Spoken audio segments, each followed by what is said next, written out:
So thanks for coming back. I appreciated that you didn't abandon me after the first lecture.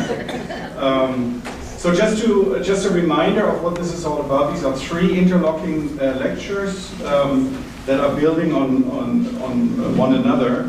And today I'd like to get us to the second half of the 1960s, possibly to 1968, but that is maybe too ambitious.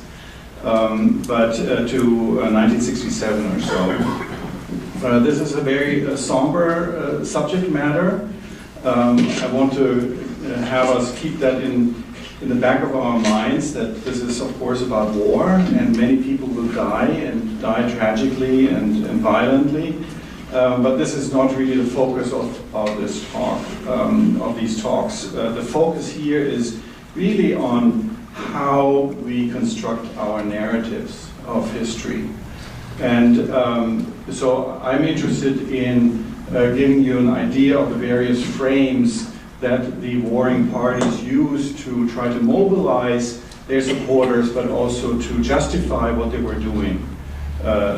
So the deep framing of wars. And there, in this subject matter, the subject of mapping is going to be central to us. And today I'm going to show you a little bit more of maps. We didn't really have too much last week because we had to set the foundation, so to say, for what's to come today and next Thursday. But today we're going to focus more on maps, I promise. Okay, so just to give you the main points from last Thursday, we had established several things. One is that in the rising nationalism of the Vietnamese in the early 20th century, the indivisibility of Vietnam was a central theme. That was not negotiable. Various Vietnamese of all ideological stripes, from the most committed communists to the most committed anti-communists, were in agreement that Vietnam was one territory, it was one country, one nation, and should not be divided. And that has to do with the fact that when Vietnam came under French occupation and exploitation in the colonial system for 80 years, the French, in fact, had divided Vietnam into three units, the so-called protectorates of Tonkin and Annam, and the French colony of Cochin China. Right? And that kind of traumatic experience for Vietnamese nationalists made them fervently believe that Vietnam was really one country and should be restored to being one country once again. So that is number one. And please keep in mind that nationalism is an ideology. It is a construct, so to say, and as such, oftentimes ignored that in the more distant past, 17th to 19th century, 18th century, Vietnam was in fact divided by civil war. But for nationalists, that doesn't really matter. We all as nationalists pick and choose what we want from history for our narratives. So this is number one, the indivisibility of Vietnam as a given and a fundamental belief of Vietnamese nationalists from the beginning of the 20th century on. The second one is that in 1945, we have the first independent Vietnamese state emerging. And that is in 1945, the Declaration of Independence of the so-called Democratic Republic of Vietnam. Okay? And in keeping with nationalist precepts, that is, of course, proudly declared an independent country from the Chinese border down to the tip of the Gamao Peninsula. Irrespective of the fact that the French still considered Vietnam to be their colony and to be in these three parts. So this is the shape of the Democratic Republic of Vietnam, right? On the map. This is how they proudly pronounce their project of an independent Vietnamese state. Now you could argue that in reality, of course, the hold of the Democratic Republic over the territory was tenuous. The French soon come back, they fight their way back into the south, and then soon demand to be led back into the north. So the actual control over territory is very different. But as a map, this is what the Democratic Republic declares to be its country that they want to defend their independence of. Okay? So the next step that we had on Thursday last week was that the French and the Democratic Republic of Vietnam, here represented by the Viet Minh, a communist-led, broad nationalist organization, that the French and the Viet Minh go to war. And the war is 1947 to 1954. So the first Indochina War, 1947 roughly to 1954. And even though in 1946 the French and the Viet Minh are talking to one another and trying to resolve their differences peacefully and not have to go to war, eventually it all breaks down.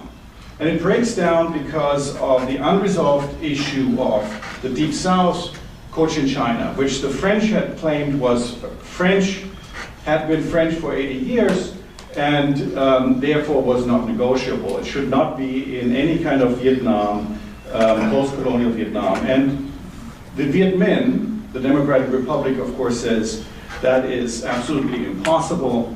We're not going to accept that. We're not going to give up our claim to the South, and all these Vietnamese compatriots that are in Cochin China, we're not going to abandon them. They are our brothers and sisters, and they should be part of our independent Vietnam. And so over the question of Cochin China, the two parties go to war. Okay? And the war is not going well for the French. By 1948 or so, they realize that it's not a war that can be won by military means alone. They need to find a second track of a political front, so to say.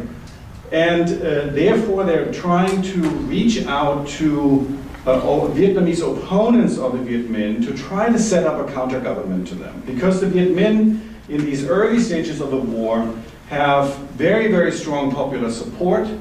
And the French are trying to kind of peel off some of that popular support for a counter-government that is more positively inclined towards the French in Vietnam. And so they reach out to the nationalist rivals of the Viet Minh.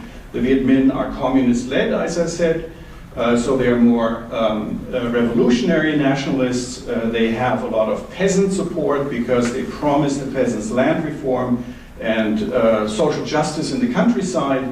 95% of the population in Vietnam is in the countryside, so they have a very strong popular backing. And, but there are, of course, other nationalists that are not revolutionary, particularly in the cities, in the middle and upper classes, the wealthy elites in Cochin China. They are, of course, opposed to the Viet Minh because they don't like to have a communist-led takeover of revolutionaries who are working against their economic interests. But here again, please remember that these French outreach attempts in 1948 to set up a counter-government to the Democratic Republic fails because at that point the French are unwilling to let go of Cochin China. So you see that how strong the nationalist idea of the indivisibility of Vietnam is, even among those who are opposed to the communists, that they would not make common cause with the French as long as Cochin China was not in the picture. By 1949, then, the French concede on Cochin China. Their war is not going well, they become more and more desperate. Remember that in a guerrilla warfare situation, there are two iron rules. The conventional army, in this case the French, must win, and the guerrilla forces, in this case the Viet Minh, must not lose. And so the longer the war drags out, the worse it is for the French and the better for the Viet Minh. Okay? So by 1949 then, the French are desperate enough to concede on Cochin China, and they tell their anti-communist nationalist Vietnamese okay, you can have Cochinchina as well. And so they come to an agreement in 1949, and in 1949, the so-called Associated State of Vietnam is declared. Okay? So the Associated State of Vietnam, what is it? And let me see if this red one is a good one that you can, I think you can see this. Can you see the red? Yeah. Okay, good. So the Associated State of Vietnam, born in 1949, with a capital city in Saigon, as opposed to the capital city of Hanoi for the Democratic Republic. Okay? Now, only because the capital city of the Associated State is in Saigon does not make this a southern Vietnamese state. Because make no mistake about it, the Associated State of Vietnam is run by committed nationalists, and for them, the indivisibility of Vietnam is not negotiable. And so if you want to show on a map how these two states are coexisting, you would have to kind of draw it similar to something like this. Right? So there are two parallel states that both claim to have sole legitimate authority from the Chinese border down to the tip of the Gamao Peninsula. So they claim the very same territory, and they of course deny the legitimacy of their opposing state. So the Democratic Republic will not accept the Associated State of Vietnam, and likewise the Associated State of Vietnam will see that the Viet Minh are communist rebels, they have no legitimacy, we don't recognize the Democratic Republic of Vietnam. So this is where we were last Thursday with the emergence of these two states, and what I called the emergence of two states that are exclusivist and eliminationist. In other words, they both claim the same territory, they're exclusivist, they don't recognize each other, and they're eliminationist in the way that they set each other up to be destroyed. Right? So the Associated State of Vietnam wants to eventually become the only Vietnamese authority, destroy the Viet Minh and the Democratic Republic, and vice versa. Okay, so today we're going to go pretty quickly into 1954 and the Geneva Accords, because the Geneva Accords arguably are one of the most misunderstood events in the Vietnam War in American discourses.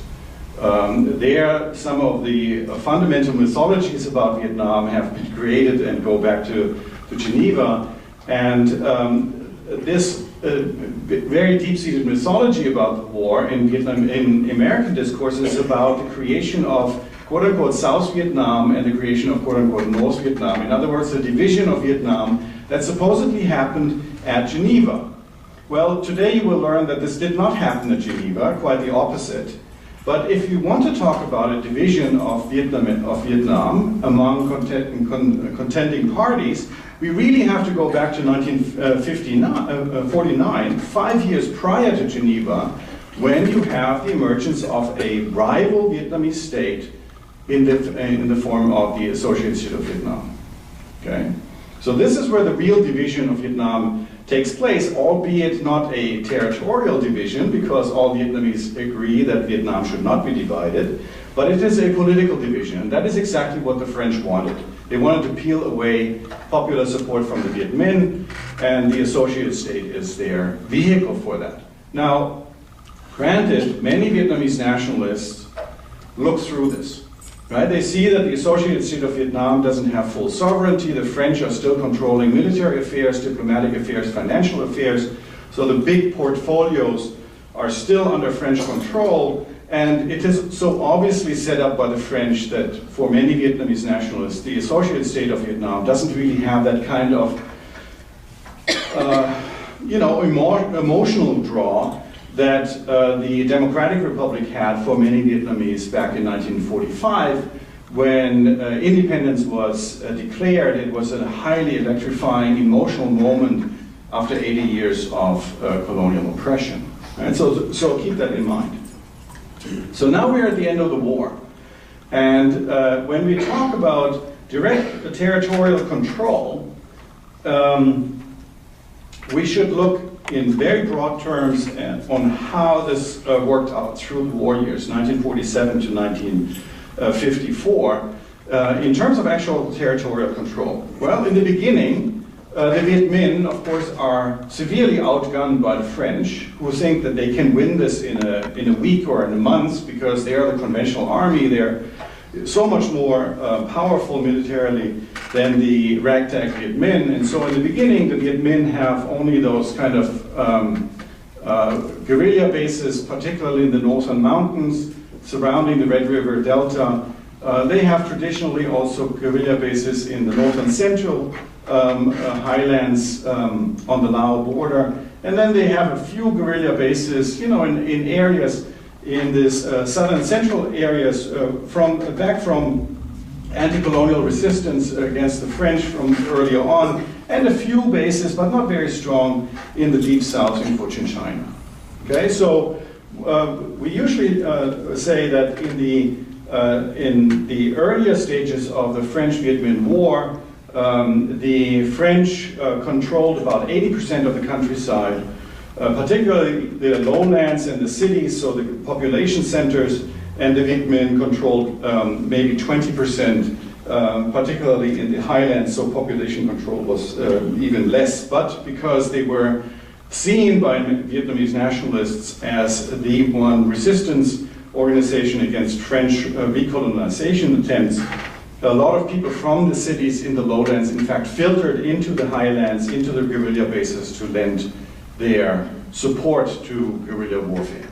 Okay, but this is roughly the split in territory in the early stages of the French-Viet Minh War.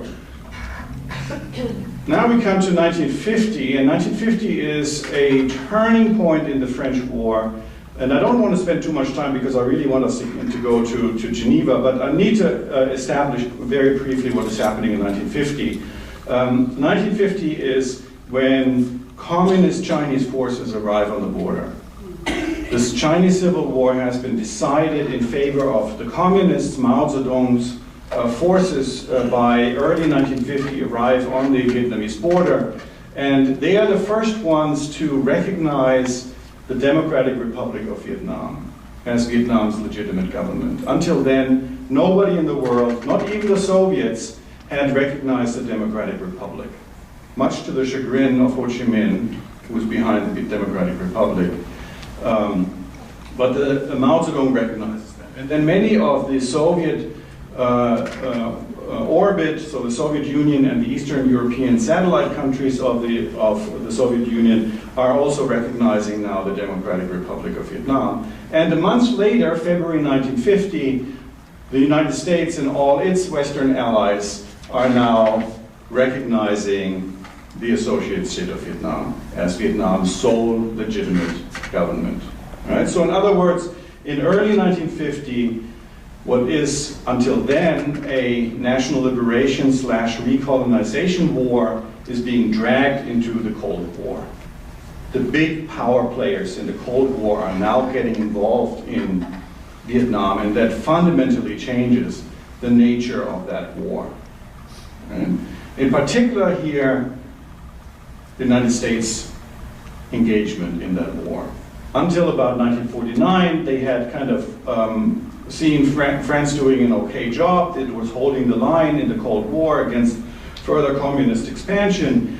But by 1950, the United States is becoming heavily involved in that war. It slowly loses its confidence in the French ability to hold the line. And later on in 1950, the Korean War breaks out and is for the United States another confirmation that they are facing now a concerted global communist advance.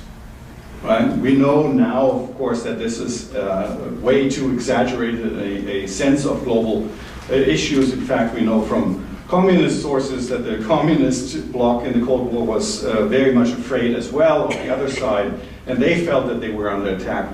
But we can set this aside for now. This is really not relevant for our talk. But nevertheless, for the United States, the Chinese Civil War victory by the communists, and then the Korean War with the communist attack against South Korea is reconfirmation that they are facing a globally coordinated communist advance, and they have to throw now their weight behind the French, to the tune that the American taxpayers will pay about 80%, 75 to 80% of the French war costs from 1950 on.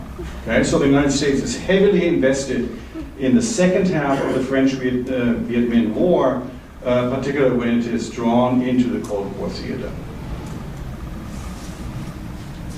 But despite all the American support for the French, the Chinese communist support for the Viet Minh is in fact much more impactful. Why? Well, because for obvious reasons, this is happening right across the Chinese-Vietnamese border, and the Viet Minh war capacities are now growing.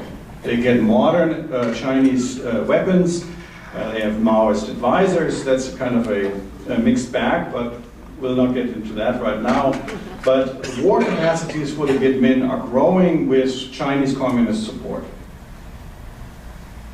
And so overall, by 1953, the picture of territorial control in Vietnam is almost reversed. Okay? So by 1953, the Viet Minh are now controlling a lot of contiguous territory. They have basically evicted the French from the entire highlands, have thrown them into the Red River Delta. They are now controlling practically all the highlands of Vietnam. And even then, they are able to cut the communication corridors, Highway Number 1 and all this, for the French and by now the Associated State of Vietnam. So they are in control of major areas of the South, even now in the former Cochin China, where they had a much harder stand at first.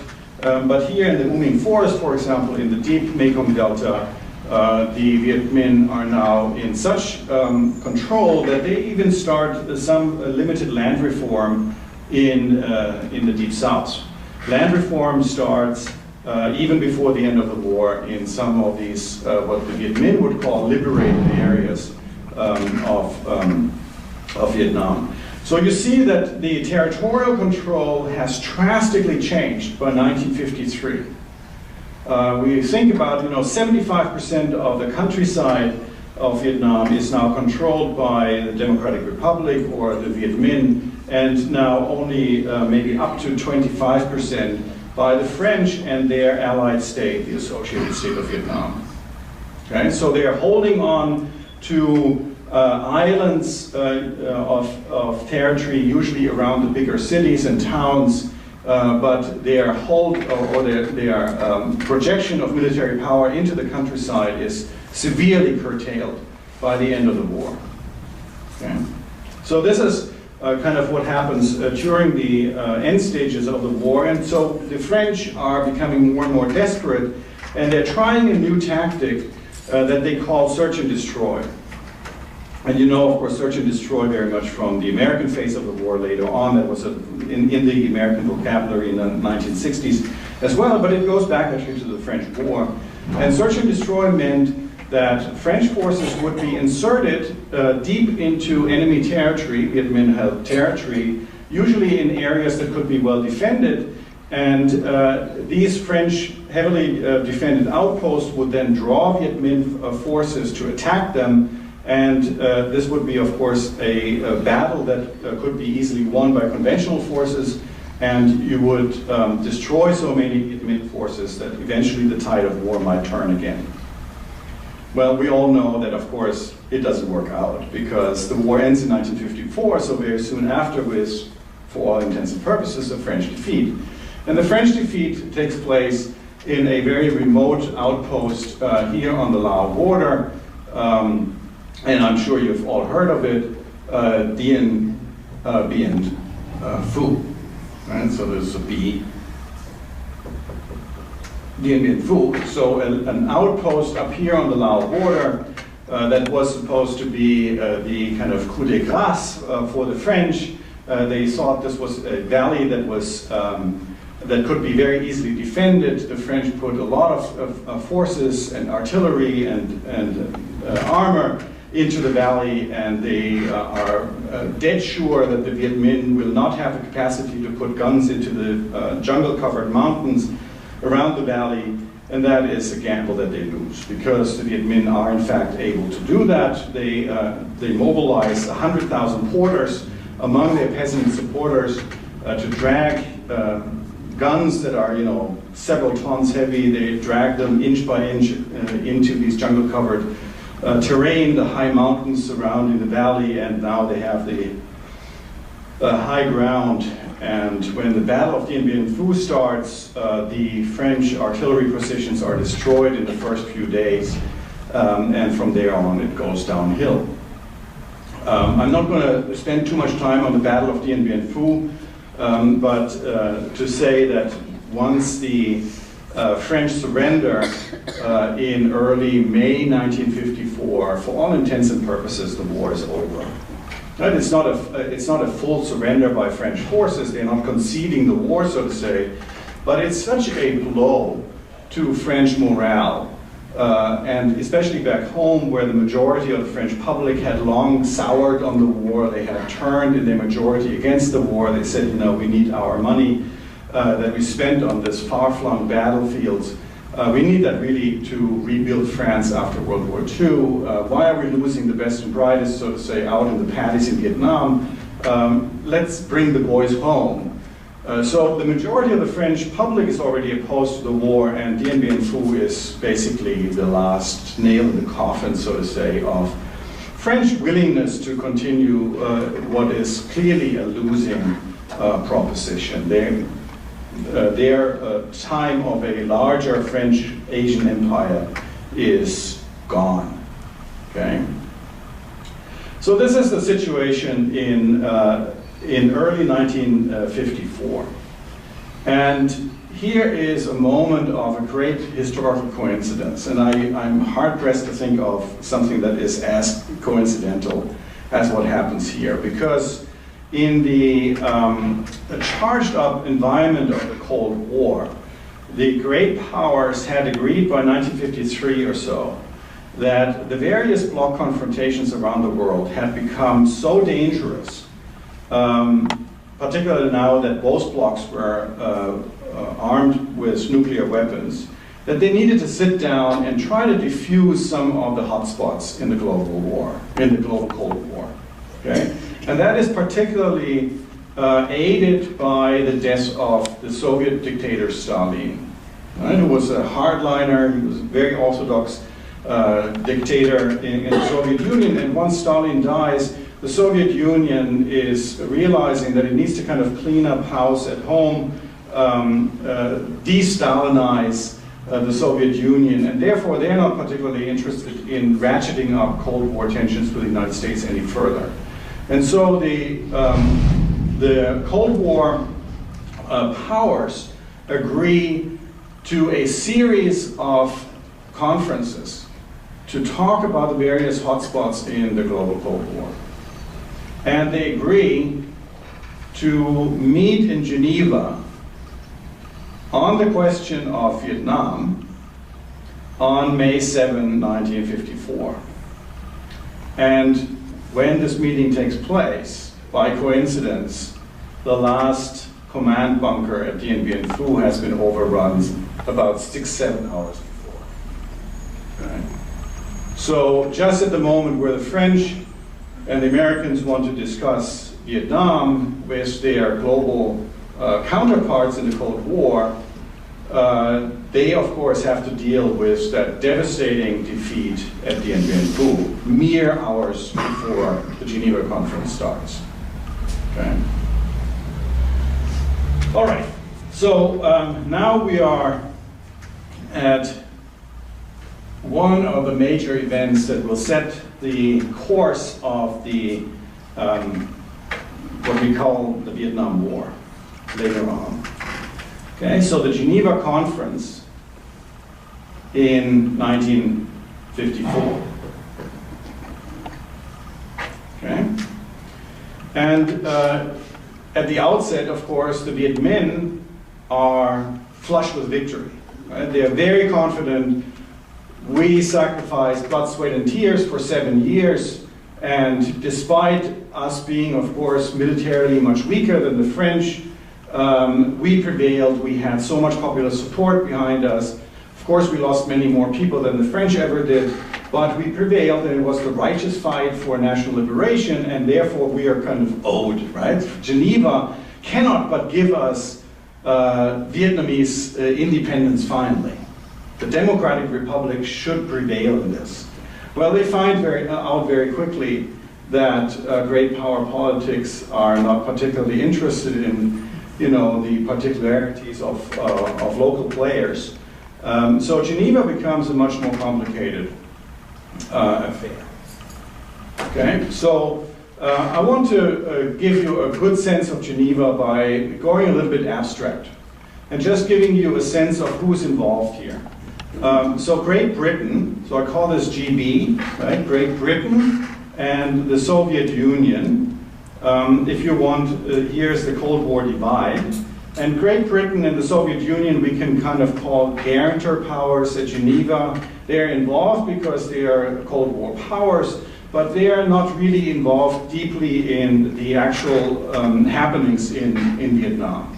That, of course, is in the Cold War power side is France, on the one hand, and then the People's Republic of China on the other. Right? These are great Cold War powers, and they had a direct interest in the war in Vietnam. Okay? And then, of course, we have the local players, so the Associated State of Vietnam, and on the one hand, and the Democratic Republic of Vietnam on the other hand, the Viet Minh, the Democratic Republic, who had just devastatingly defeated the French at Dien Bien Phu, and the French and their Associated State of Vietnam allies. By then, the Associated State has military forces, albeit under French command, and they were involved in Dien Bien Phu on the losing side as well. Okay, so these are the 6 main players at Geneva, and you will ask me, well, where's the United States? Okay, so the United States will put a little dotted line underneath here, and we'll put the United States underneath. Why a dotted line? Because the United States is in the midst of what I would call its anti-communist hysteria of the Cold War. It's at the height of its what it sees as a global crusade against communism. And therefore, the American administration, 1954 is Eisenhower. Yes, right, Eisenhower already, since 1952, forbids its delegation at Geneva to recognize the representatives of the People's Republic of China and of the Democratic Republic. Because to them, they are merely communist rebels. They have no legitimacy because the United States recognizes the anti-communist Chinese, who are now reduced to Taiwan, and the anti-communist Vietnamese in the form of the Associated State of Vietnam. So the American delegation is under severe constraints at Geneva. It is not allowed from the State Department. It has no permission to even shake hands with representatives of the People's Republic of China or the Viet Minh, the Democratic Republic. And it is, in fact, enjoined from speaking. So during the whole Geneva conference, which lasts for more than 2 months, into July 1954, the American delegation is sitting at the negotiation table silently. It just observes. And that is an important point, because everybody else has to deal with a silently observing American delegation. And the message is not lost on anybody. Because the message is, we're not yet going to recognize the communists. And if the Geneva conference among these 6 active players is coming to some kind of conclusion that will rub us the wrong way in our anti-communist stance, we're going to act. Okay, so this is an important point. We have to understand that all these 6 players have in the back of their minds, as they talk at Geneva, that there is a very real possibility of an American intervention. Right? America had paid 80% of the French war efforts for the last 4 years or so, and it was not going to let the Viet Minh communists take the big prize. Okay? So the Geneva Accords come to 2 main points and a third minor one. But the first point is a military ceasefire. So military. There's military provision, and it calls for a ceasefire. And in a situation where you have intertwined forces throughout the country, right? You see this here, so the lowland cities are still held by French forces. I should maybe make this even more, a little bit more dramatic to show you how the French and the Associated States are merely clinging on to a few islands of territory. In this intertwined scenario, when you want to have a lasting ceasefire, what is the best way to do that? Well, you disentangle the forces. And so the Geneva negotiations come pretty quickly to an understanding that the best way to disentangle the forces is to set up 2 zones for recruitment. Okay, so where are these 2 zones being set up? Well, if you look at the map of Vietnam, you know, very elongated and narrow country, there's really only one solution. You have a northern zone and a southern zone for these military recruitment. So in other words, you want to clean out the map and make these intertwined forces go to 2 designated zones. Now, where do we set up the zones? The Viet Minh say, well, let's put it up at this 13th parallel, roughly here. And the French and ASVN forces can go south, and we will withdraw our forces from the Mekong Delta, and we are going to go north of the 13th parallel. Right? So, very far south. And the French say, no, why don't we say the 18th parallel? Okay? So we're going to remove all our forces, including ASVN forces, from the Red River Delta and move south of the 18th parallel. But all of these Viet Minh forces down here have to move up north into the Red River Delta. And of course, the Viet Minh are scandalized, and I mean, come on. You know, we just beat you guys at the Dien Bien Phu, we control 80% of the countryside. So they say, okay, we make a big concession, we go to the 16th parallel, okay? Why don't we withdraw our forces from the 16th parallel, go up north, and the French forces and ASVN will all go to the south. And then the French counter and say, okay, 16th is not good enough, why don't we go to the 17th parallel? Okay? And the Viet Minh want to say no, but at this point, the Soviet Union and the People's Republic of China tell them, you should agree to that. Okay? So this is the first step in the Geneva negotiations, and it doesn't really go that well for the Democratic Republic.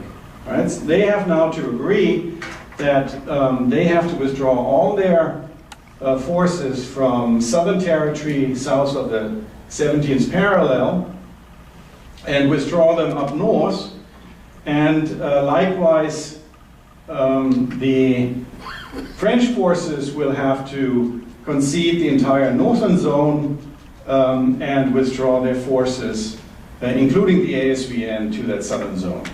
Okay? So this is the first provision of the Geneva Accords.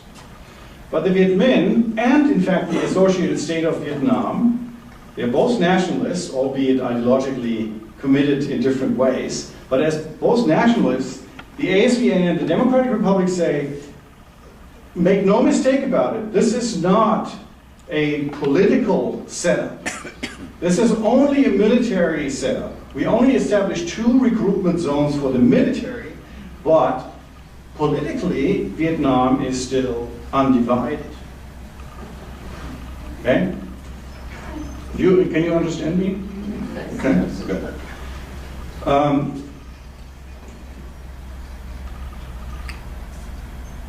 So they put into what emerges as the Geneva Accords a provision that specifically reconfirms that Vietnam, despite the setup of two military recruitment zones, is indivisible politically. Okay? So this goes back to my first point of last Thursday, that nationalists of all stripes, irrespective of ideological commitments, agree that Vietnam cannot be divided politically.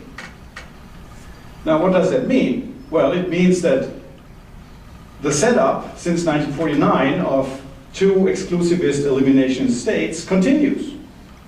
So the Democratic Republic, only by agreeing that they would withdraw their forces from below the 70th parallel, and the associated state agreeing to withdraw their forces south of the 70th parallel, do not give up their claims to be the sole legitimate authority over all of Vietnam. They still don't accept each other, and they still claim to rule over all of Vietnam, albeit in a situation where there's a military regroupment zones for the purposes of a ceasefire.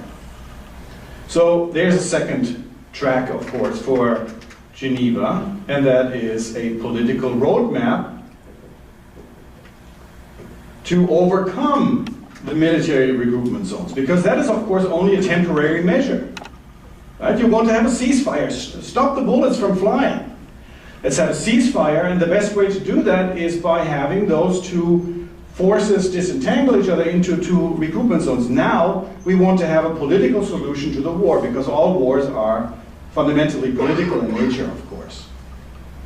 And how does that roadmap to a political solution look? Well, it's actually brilliant when you think about it. It says, we have stopped the bullets from flying, now let's go to the ballot box. And one person, one vote. Every Vietnamese has a vote in northern and southern zones. And we're going to go to elections that pit the two contending states against one another. So the Democratic Republic under Ho Chi Minh and the Associated State of Vietnam, does anybody remember from last week who the leader was of the Associated State? Bao Dai, excellent. Brownie point. Okay? So Bao Dai, the former emperor of the Nguyen dynasty, he's the leader of the Associated State. And so Ho Chi Minh against Bao Dai, Democratic Republic against the Associated State of Vietnam, and winner take all. You know, I mean, we have a division among Vietnamese nationalists. Some support one state, some others support the other. Now let's go to the ballot box and see who is actually in the majority. And then the majority wins, that state will prevail, and the loser state will have to simply dissolve and has to accept that the other state has more popular support and therefore should be have legitimate authority over all of Vietnam.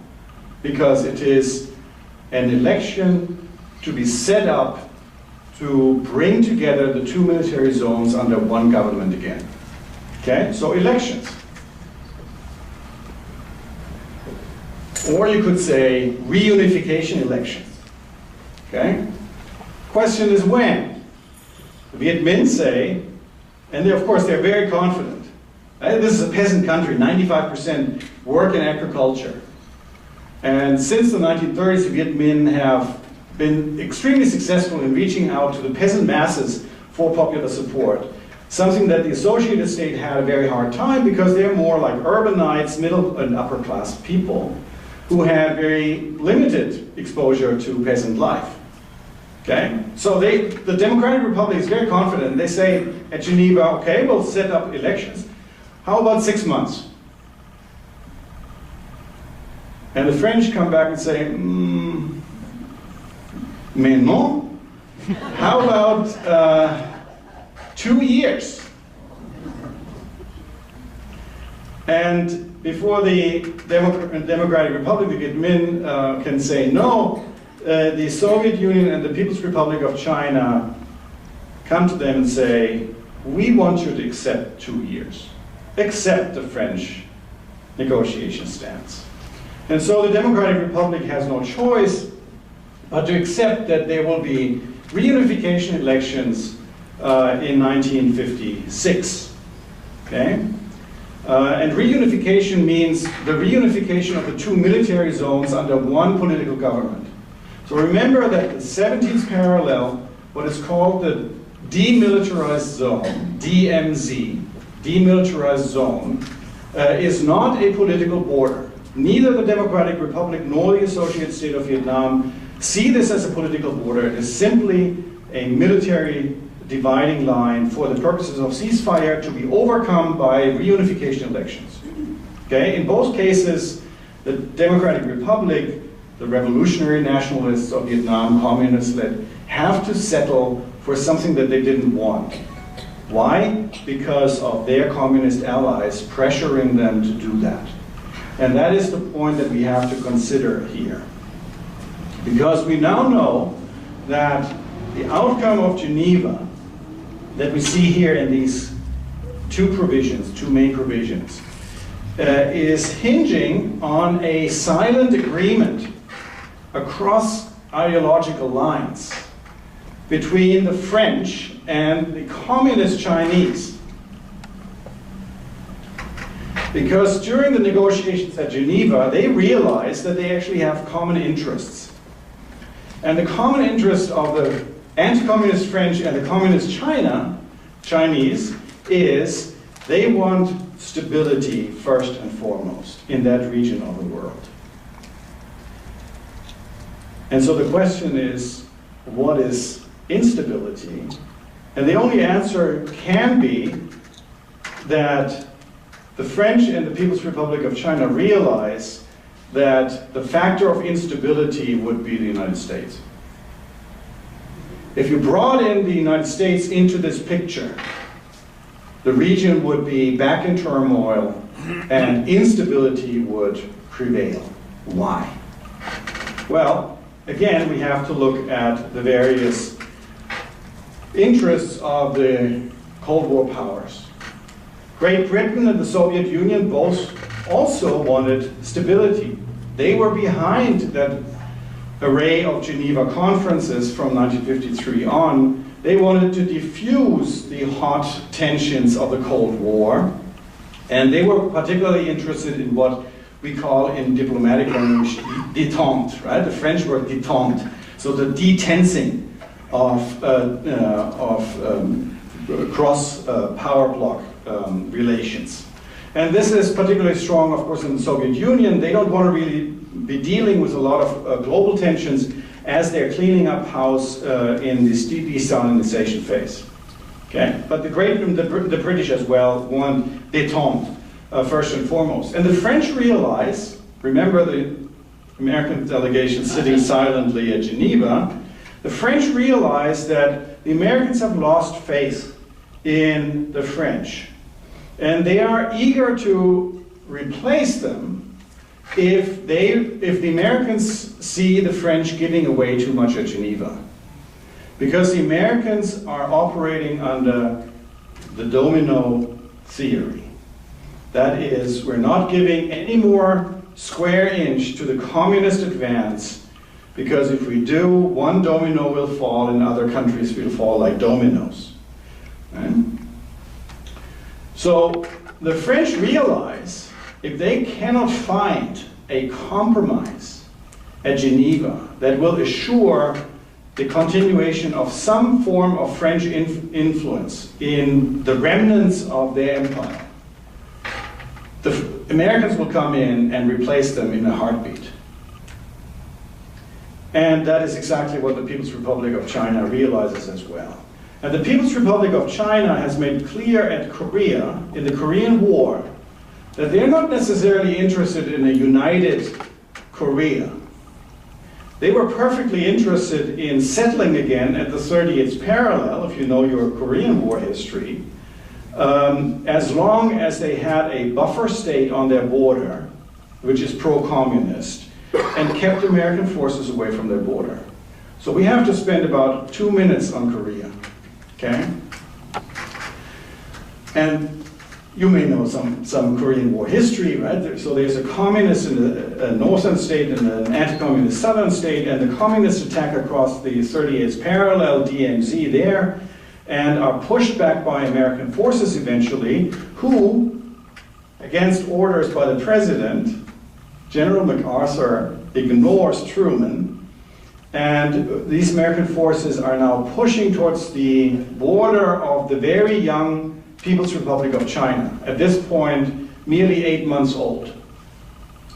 And the Americans loosely talk about the use of tactical nuclear weapons. The Chinese communists are freaking out. Right? They are not in a position to take on the United States at this point. They have just barely won the Chinese Civil War. They want to keep American forces away from the border, and so they commit what they call volunteers. They're not declaring war on the United States, but they're committing volunteers that are now pouring across the Korean-Chinese border and help push the American forces back down to the DMZ, where the war settles back. And that's where we are actually in 2018 still. Right? So the Chinese have made clear, the communist Chinese have made clear in Korea already in 1950, that they are perfectly happy with having a truncated northern Korean state on their border that is pro-communist, and that keeps American forces away. They're not particularly wedded to the notion of a unified Korea. Neither are the Chinese communists wedded to the idea of a unified Vietnam that, of course, all Vietnamese nationalists embrace.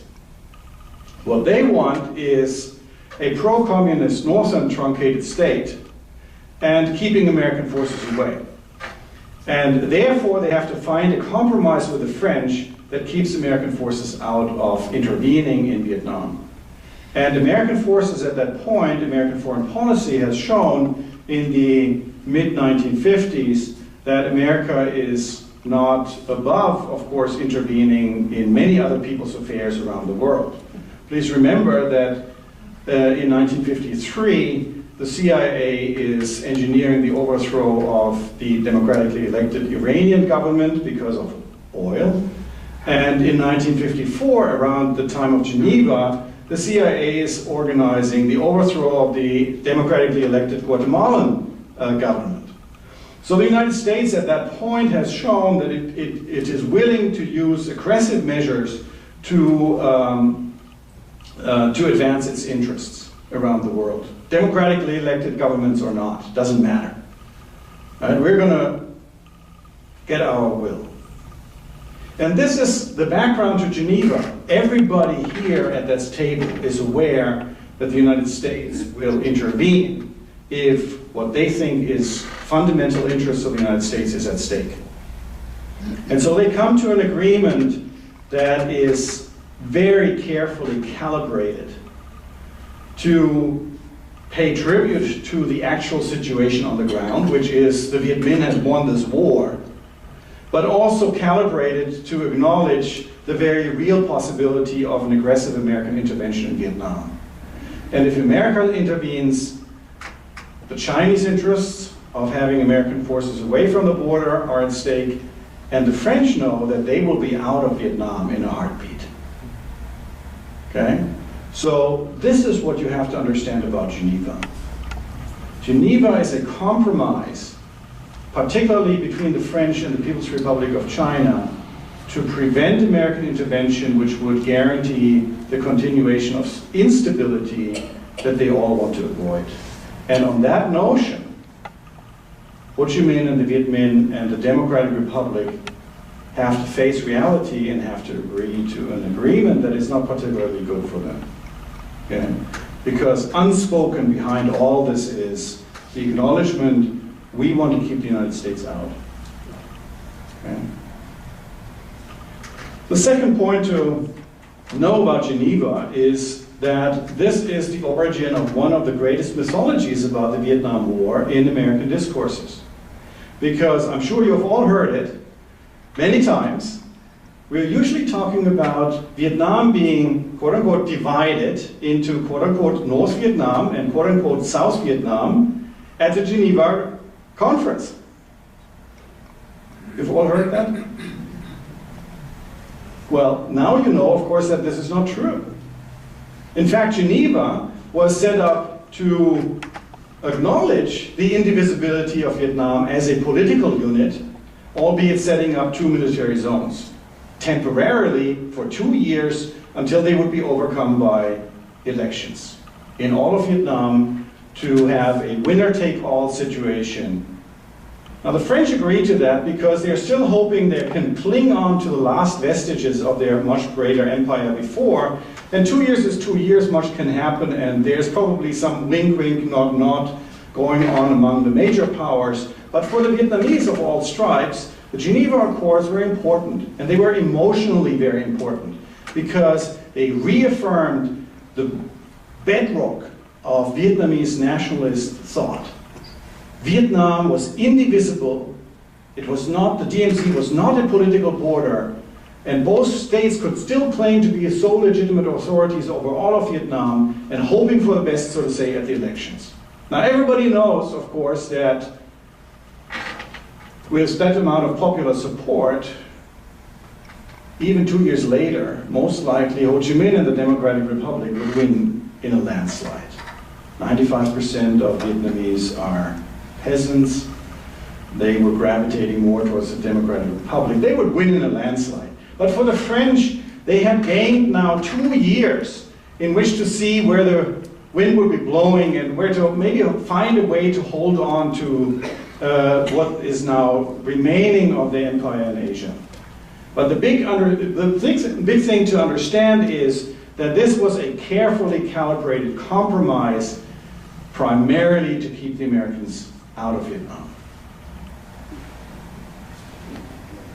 Okay. So we've made a big step. And we're still only in 1954, and I want to get you to the mid-1960s.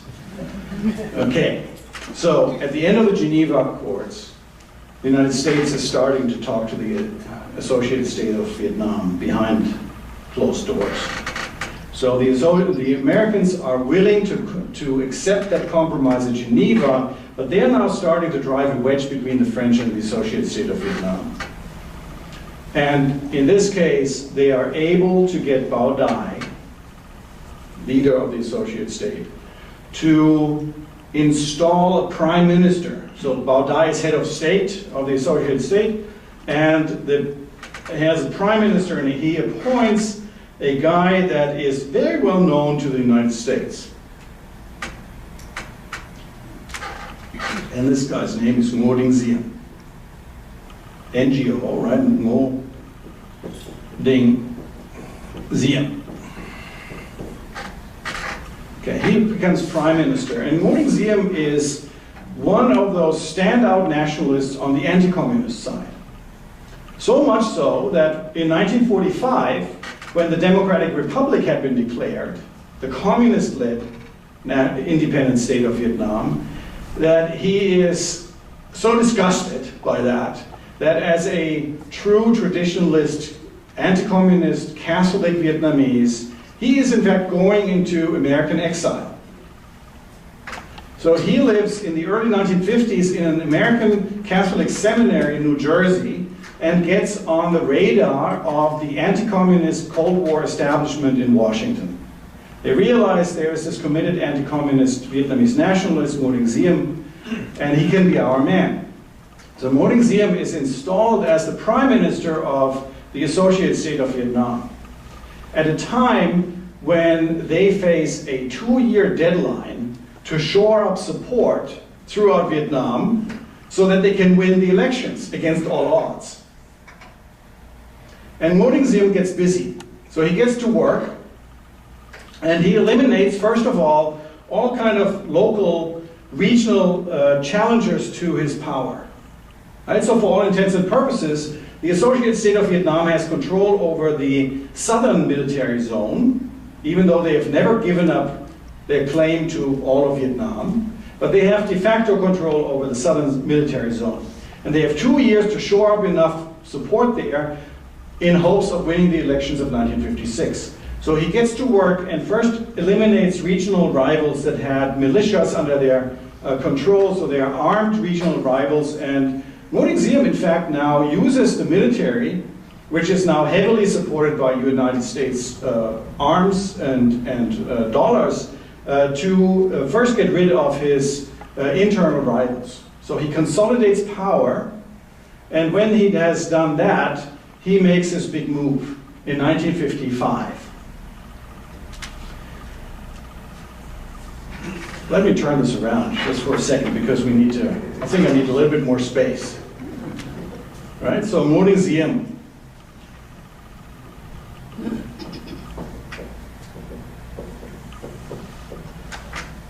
So Prime Minister of the Associated State of Vietnam, 1954, and he eliminates all his kind of regional rivals, the militias in the Mekong Delta, and then he makes this big move.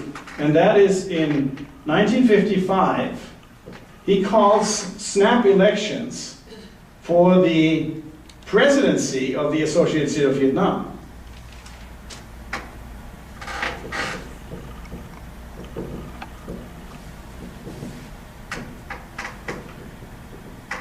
So get this, right? The Prime Minister calls snap elections for the presidency of the Associated State of Vietnam, where he runs as Prime Minister against Bao Dai. He challenges Bao Dai for the presidency of the Associated State of Vietnam. And Bao Dai is, as his habit, he is living in his wonderful, luxurious mansion in southern France at this point.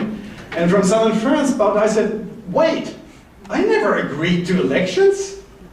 This is not happening. And of course, Ngo Dinh Diem sits at all levers of power, and he organizes snap elections, and he wins with 98.x% of the vote.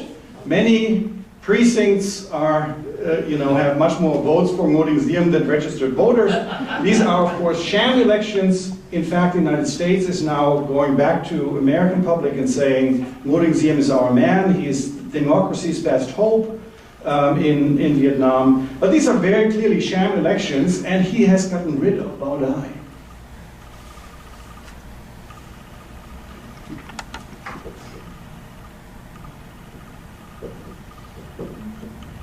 Bao Dai is no longer in the picture. Now, Bao Dai was the last emperor of the Nguyen dynasty that basically was a puppet dynasty under French colonial power. So Bao Dai had, of course, baggage, right? So he had, he was not particularly liked by the population because there was a stench of colonial collaboration with the hated French and all that. He's gotten rid of Bao Dai. And once he has assumed the presidency, Ngo Dinh Diem makes his next very fateful step. And that is in a week after winning the sham elections to become the president of the Associated State of Vietnam, he abolishes the Associated State of Vietnam and declares in its place the Republic of Vietnam, RVN, 1955. Capital city in Saigon, but make no mistake about it. The Republic is a direct successor to the Associated State of Vietnam. It claims all Vietnamese authority from the Chinese border to the tip of the Cam Mau Peninsula. It does not recognize the Democratic Republic. These are communist rebels that have to be destroyed. Eventually they want to unify all of Vietnam under the Republic of Vietnam. But why is this important when nothing has really changed? Well, everything has changed. Because remember that the Associated State of Vietnam, when it was set up by the French in 1949, didn't have full sovereignty over military affairs, financial affairs, and diplomatic affairs. The Associated State of Vietnam had not signed the Geneva Accords because the French were signing for them. They had the authority. And there was a stench of the remnants of French colonialism. So once Ngo Dinh Diem, as a committed anti-communist but also anti-French nationalist who hated French colonialism, wanted to overcome it just like Ho Chi Minh, Once he assumes the presidency, he gets rid of the associated state of Vietnam and therefore says, you guys, French, your job is done here now. I don't need you anymore. Because you might have had some sovereign rights over the associated state of Vietnam, but now I'm calling this the Republic of Vietnam and you have no more say in our fully independent sovereign Republic of Vietnam. Goodbye, there's the door.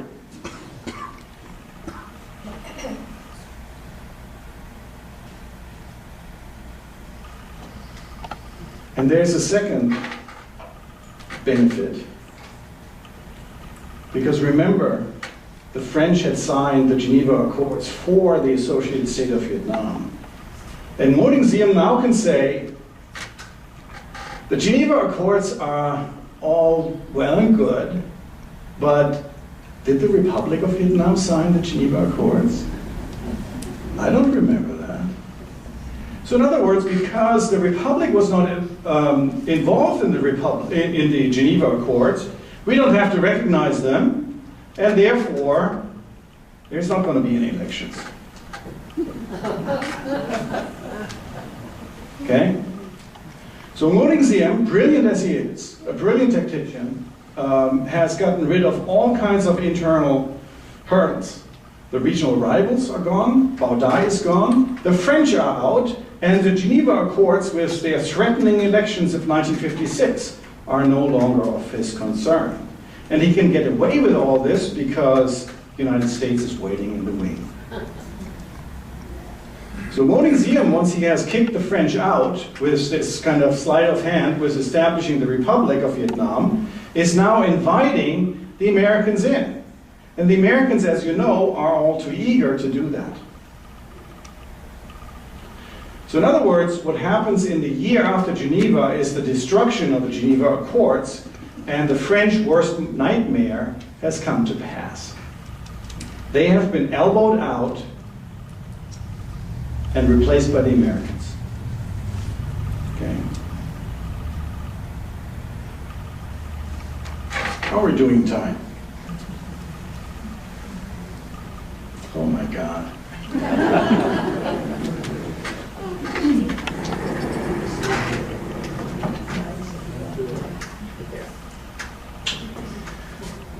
And the Americans are coming in, and their project is not to reunite Vietnam, which is of course still the project of Ngo Dinh Diem eventually, and of Ho Chi Minh eventually too, two exclusivist eliminationist states.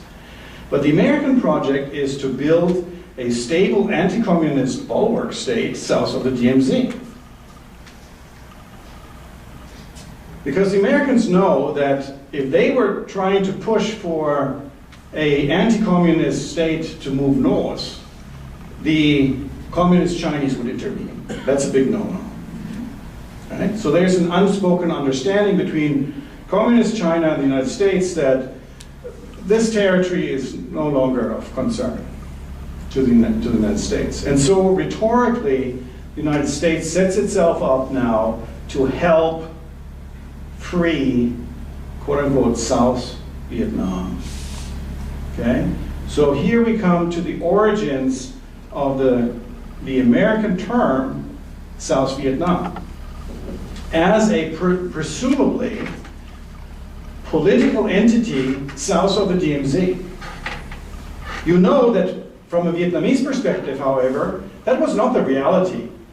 Neither the anti-communist state in Saigon agreed to have this as a political border, nor the communist state in the north agreed to have this as a political border. They still maintained that they were the only legitimate authority, albeit temporarily reduced to these two military zones, and now there's no election. Okay, so it's kind of an indefinite limbo state. But the two states still declare themselves to be the sole legitimate authority over all of Vietnam. Not so the Americans. The Americans are now talking about a communist North Vietnam and an anti-communist South Vietnam, and that is the anti-communist South Vietnam is what the Americans are coming in to defend and sustain. Okay. So, Let me get you into the early 1960s. What happens now that the elections are gone and everything is in limbo is that the two contending states, one controlling de facto the northern zone and one controlling de facto the southern zone, are getting busy eliminating their internal opponents.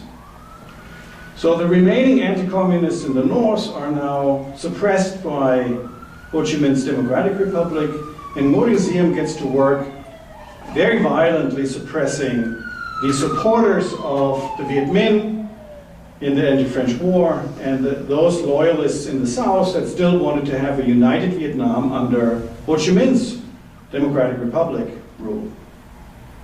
This is very bloody, late 1950s. We think about 15 to 50,000 people will die in the northern zone as the communists are consolidating power, and up to about 95,000 or so revolutionary nationalist loyalists in the south are being killed in kind of state terror campaigns organized by Ngo Dinh Diem with the support of American tax dollars.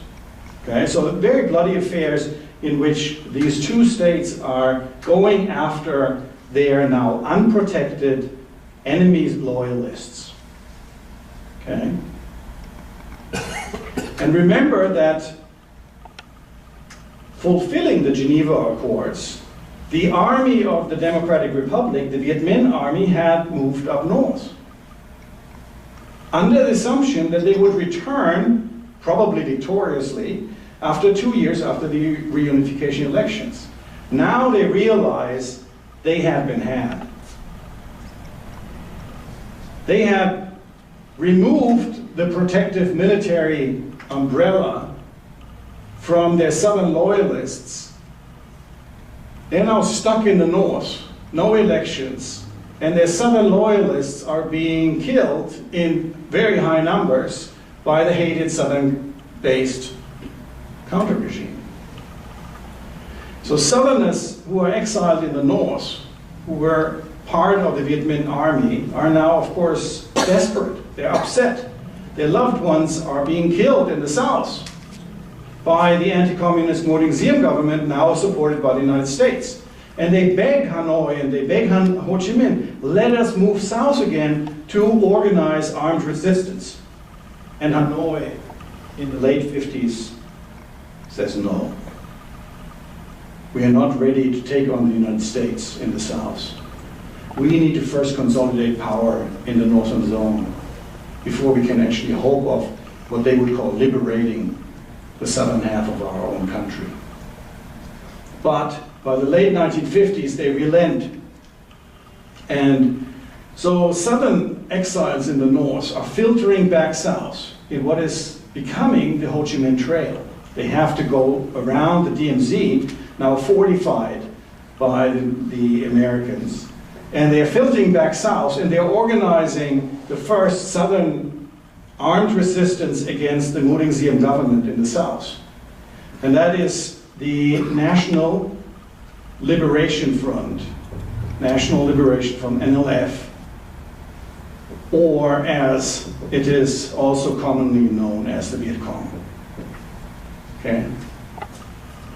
So by 1960, after years of impotently watching with horror from the north how their southern loyalists were killed by Ngo Dinh Diem and the American militarized southern state, Southerners are organizing armed resistance in the southern zone of undivided Vietnam.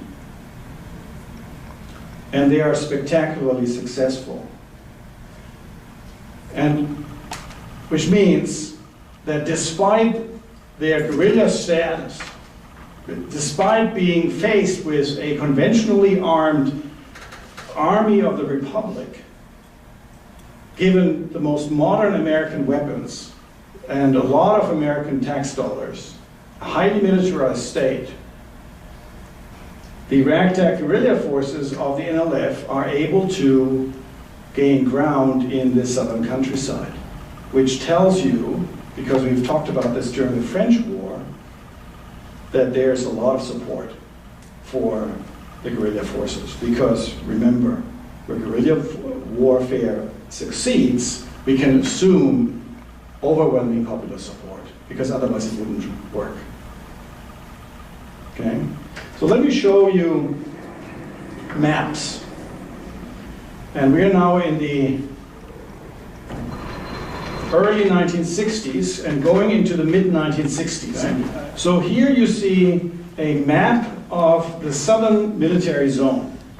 And I'm avoiding the term South Vietnam because that is the American term that is, for obvious political purposes, set up to make a distinction between a northern country called North Vietnam and a southern country called South Vietnam, which you know, of course, Vietnamese don't agree with. This is the southern zone of undivided Vietnam, de facto under control of the Saigon-based government of the Republic, American supported. The NLF has been established in 1960 and is organizing rural-based guerrilla warfare resistance to Saigon. And this is a CIA map of the actual control of Southern Territory in 1963. And because it was a highly classified CIA map, I have pretty high confidence in its accuracy. Okay, so this is 1963, early 1963. So this is merely 2.5 years after the establishment of a southern-based resistance force against Saigon, very poorly maintained and supported by the northern-based state, because at this point, Northerners are not involved in this. So these are southern guerrillas. And you see that the pink and red zones are now communist-controlled, NLF-controlled. And yellow is government-controlled, which the CIA means the Saigon government, the Republic, controls the yellow. So you see that in 1963, merely 2.5 years after the establishment of the NLF, it has succeeded in carving away major portions of the southern countryside. Okay, and let's go to 1965. And you know what 1965 is? That is the first year after the introduction of American forces. And the CIA map of 1965 has changed colors now. So blue is the government, not yellow anymore. Red is communist controlled and white is contested. And you can see that 2 years later, the first year after American forces are introduced into the southern theaters, the hold of the Republic of Vietnam, that claims all of Vietnam, but de facto only had the southern zone under its control, has now been reduced to something similar to what the French were facing at the end of their war. In other words, what we have here is the beginning of what I would call an archipelago state, that is the Republic. Okay? So Southern resistance is spectacularly successful in what the Americans call South Vietnam. So I want to stop here. I got you to the mid-1960s. Next week I want to briefly talk about how American intervention with direct military force happened in 1964. I don't have time now, but I'll get you eventually in 1973 next week. But here's a point where it's a good way to stop and think about mapping and terminology. The Americans called the Republic South Vietnam. They did not recognize North Vietnam, but they admitted that it was in existence. So the American rhetoric was set up after Geneva as if there were two discrete countries, one called North Vietnam and one South Vietnam, and North Vietnam had no business in South Vietnam. Whereas, as you know, from Vietnamese perspectives, neither the Republic nor the Democratic Republic ever recognized that there was a political division at the 70th parallel. For them, Vietnam continued undivided, albeit under contesting state rules. Okay? So, when we talk about the Republic, the Saigon government under Mo Ding-Xian. By 1965, he's dead. We haven't gotten there yet. But anyway, the Republic, as the American-produced state in the South, its claim to power was all Vietnamese. All of Vietnam, up to the Chinese border. That was its legitimate claim to authority, albeit the northern zone was under communist rebel authority and should be overthrown eventually. The Americans call the area south of the DMZ South Vietnam, as if it was a separate country. But the actual control of the Republic by the mid-1960s is an archipelago state of disparate territory still maintained against communist insurgency. So this is what I would like you to keep in mind until next Thursday. And next Thursday we'll go back a little bit to 1964, American intervention with direct American forces. We'll get to 1968 in the Tet Offensive briefly, and then we'll come to the showdown in 1972, leading to the Paris Agreement. And the Paris Agreement will take a little bit of time, similar to how I spent a lot of time in Geneva, because if you do not understand Geneva, you do not understand the Vietnam War. And you do not understand how the Vietnam, what the Americans call the Vietnam War, was overcome with the Paris Agreement. Because Paris and Geneva, in Vietnamese eyes, were intimately related. And that is something that I want to make you understand next week. But for the moment, we're in the mid-1960s, the Republic, claiming all Vietnamese authority, misrepresented by United States rhetoric as quote-unquote South Vietnam as a separate country, is in fact only holding on to an archipelago state, mainly in the southern cities. The countryside either contested or under communist control already. Okay, so I leave off here, and I'm very much looking forward to talking to you again next Thursday.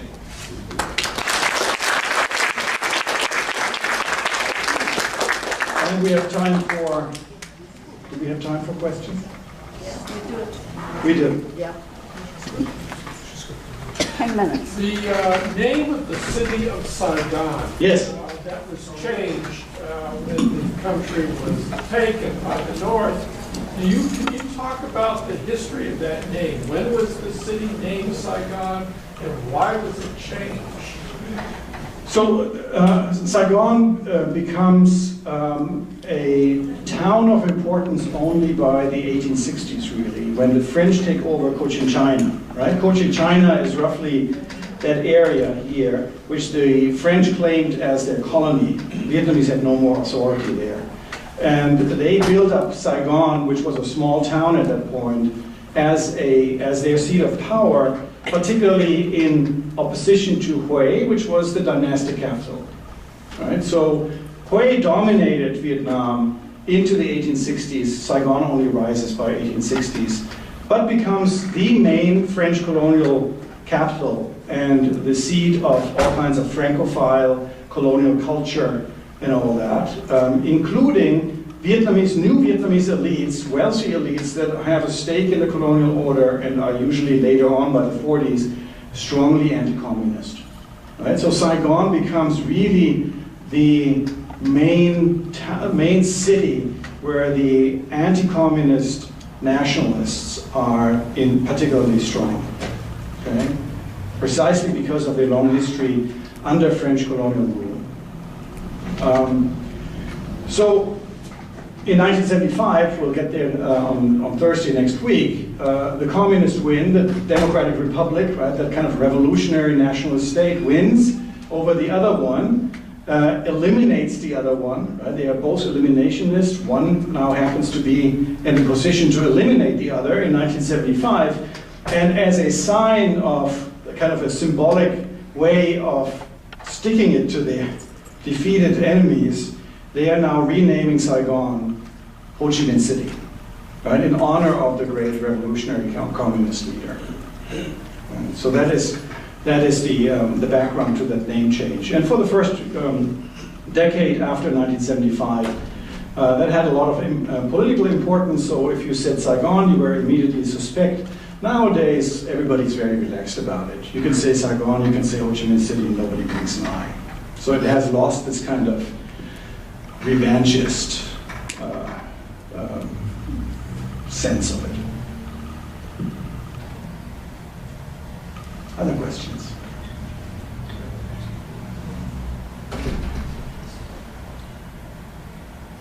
So I stuck with Geneva for a long time because I hope you realize how important it is to understand Geneva for us to understand the second half of what we call the Viet Nam War, leading to 1973 and the American withdrawal.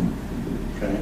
So this is what we're going to cover in great detail next Thursday, and then I hope to have gotten you to 1975 and you have a much better and more complex understanding of what we call the Vietnam War. See you. Okay, thank you.